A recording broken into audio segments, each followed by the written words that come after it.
Ever wonder how JavaScript handles code that needs to run later? Not now? That's where callback functions come in. A callback function is simply a function that you pass as an argument to another function. Think of it like handing someone a phone number and saying, "Call me when you're done." The outer function decides when to execute that callback.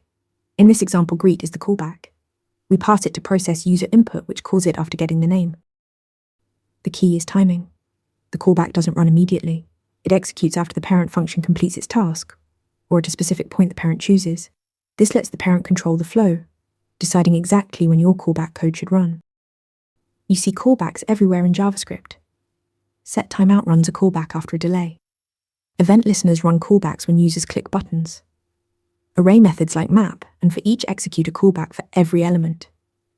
These are all the same pattern, passing a function to be called later. Callbacks enable asynchronous programming.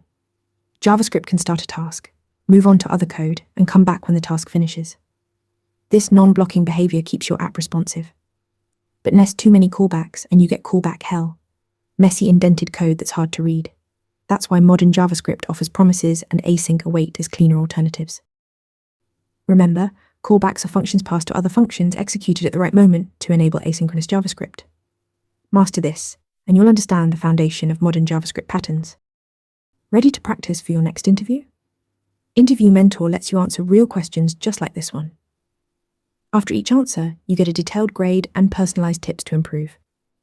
Watch your scores climb as you keep practicing.